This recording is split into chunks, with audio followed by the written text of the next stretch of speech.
Assalamualaikum warahmatullahi wabarakatuh. Perkenalkan, nama saya Daya Sri Agustiani dengan nomor induk mahasiswa 2284 dari kelas 3C. Kali ini saya akan kembali mereview buku Berani Berubah untuk Hidup yang Lebih Baik pada bab 4, yaitu proses memperbaiki diri.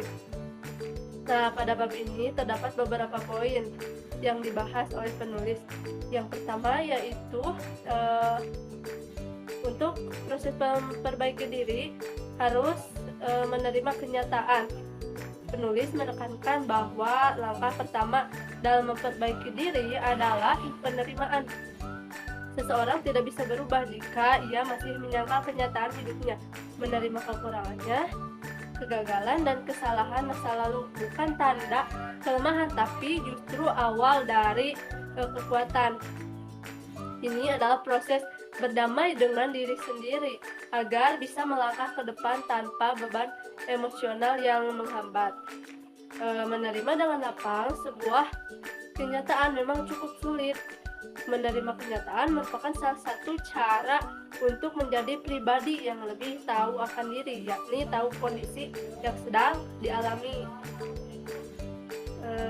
Seseorang yang mampu menerima kenyataan adalah orang yang senantiasa menyadari segala tindakan yang dilakukan. Ada beberapa cara yang dapat membantu kita untuk menerima kondisi pahit atau menerima kenyataan. Di antaranya yaitu yang pertama, selalu bersyukur. Yang kedua, belajar untuk berlapang dada.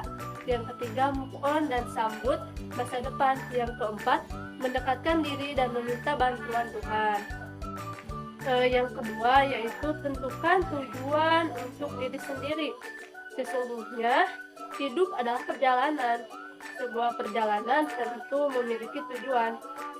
Seorang pengemudi tidak akan mengendalikan kendaraannya tanpa tujuan yang pasti.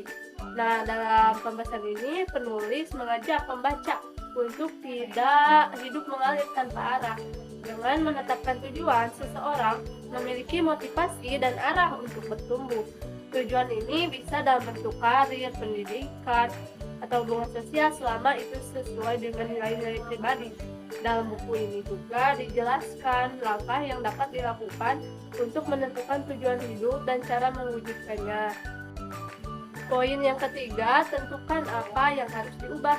Nah, di bagian ini pembaca diajak untuk melakukan introspeksi. Apa kebiasaan, pola pikir, atau sikap yang menghambat kemajuan. Penulis menyarankan untuk menuliskan apa saja yang perlu diperbaiki dan menentukan prioritas. Proses ini penting agar perubahan yang dilakukan lebih terfokus dan terukur terstruktur. Bagaimana kita akan berubah bila kita sendiri tidak tahu apa yang harus dirubah? Manusia tentu memiliki sisi baik dan buruk masing-masing. Jika seseorang ingin mengubah hidupnya menjadi lebih baik, tentu ada yang harus diubah dalam kehidupannya.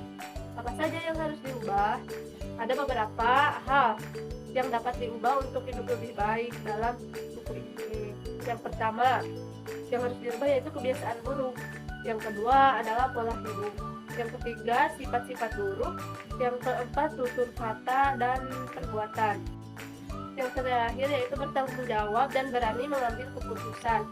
Penulis menegaskan bahwa perubahan sejati hanya bisa terjadi saat seseorang berhenti menyalahkan keadaan orang lain atau masa lalu. Keberanian mengambil keputusan meski sulit adalah bukti bahwa seseorang siap berubah. Dalam menghadapi masalah diperlukan ketegasan dan kemauan untuk belajar dari setiap pengalaman. Dijelaskan juga langkah-langkah untuk melatih kebiasaan tanggung jawab itu, diantaranya lakukan mulai dari hal kecil. Yang kedua, mengerjakan tugas sekolah atau pekerjaan dengan baik. Yang ketiga, tidak mengeluh dan banyak alasan. Yang keempat, tidak menunda-nunda.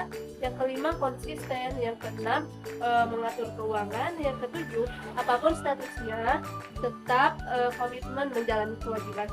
Mungkin itu review pada bab 4. Sekian yang dapat saya sampaikan. Mohon maaf bila banyak kekurangan. Wassalamualaikum warahmatullahi wabarakatuh.